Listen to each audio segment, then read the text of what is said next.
sampaikan pada beberapa menit lalu bahwa sebagai pimpinan DPR itu orasi kemarin itu sudah saya tekan 2 kali tadi bahwa kami menerima pemberitahuan secara lisan maupun tertulis itu tidak sebagai anggota DPR, maksud saya oknum berdua tadi.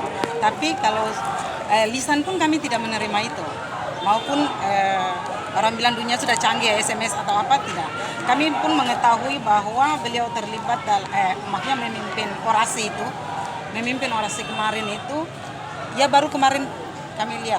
Itu pun saya tidak menyaksikan langsung, saya cuma melihat pada Facebook dan YouTube dan lain-lain. Itu yang saya sempat lihat.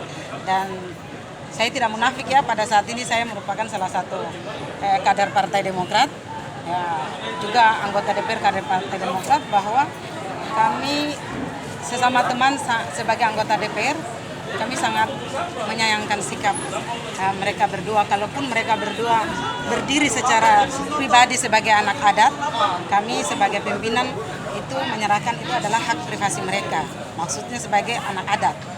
Tapi kalau berdiri, saya rasa mereka berdiri tidak sebagai anggota DPR. Mereka berbicara sebagai kapasitas sebagai ketua KNPI dan sebagai anak adat.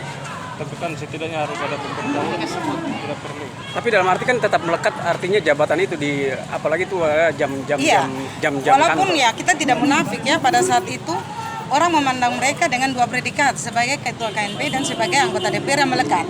Memang itu tidak munafik, kita lihat siapapun dia pasti berbicara bahwa mungkin KNPI disebut nomor 2, tapi anggota DPR mungkin poin pertama. Kira-kira yang dilakukan oleh kedua oknum anggota DPR itu melanggar atau tidak kira-kira menurut?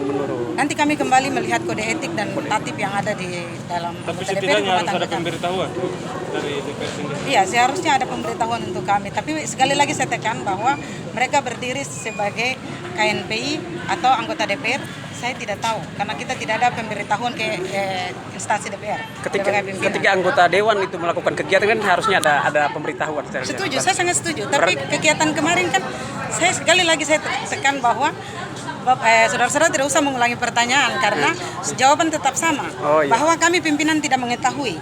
Bahkan saudara BK pun, karena saya sebagai pimpinan tekan sekali lagi, kalau berbicara BK, ini kapasitasnya ada, masing-masing punya bagian. Pak, mungkin dari Badan Kehormatan sendiri, ya tindakan apa yang dilakukan?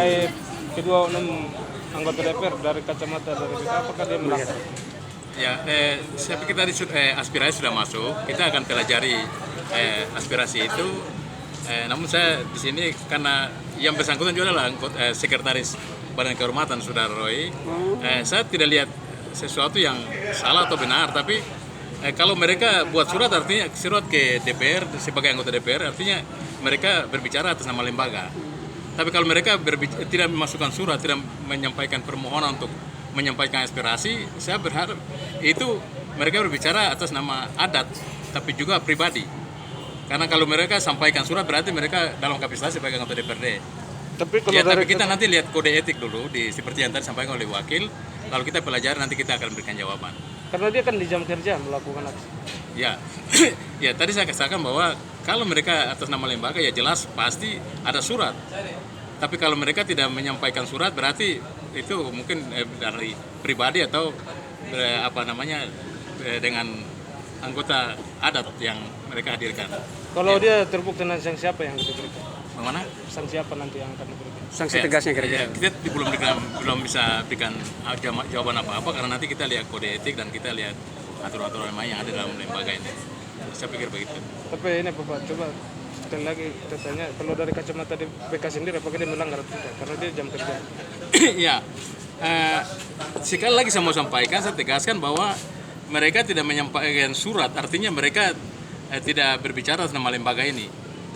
Ya, mereka juga adalah bagian dari masyarakat. Jadi kalau mereka datang dengan kapasitas sebagai bagian dari adat di Raja Ampat, ya itu yang kemarin mereka sampaikan.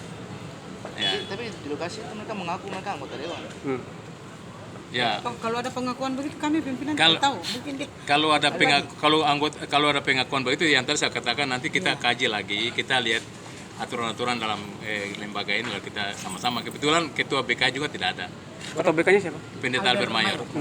Ya nanti saya koordinasi dengan ketua, kemudian dengan saudara yang bersangkutan Pak Roy, baru kita pasti berikan jawaban lewat pimpinan dan seperti Anggota BK itu sendiri ada berapa? 3 orang. 3 orang. Siapa-siapa, Pak? Ketuanya Pendeta Almer Mayor, saya wakil dan Roy Sekretarisnya siapa? anggota. Oh, Roy anggota ya Dewan Badan kehormatan ya.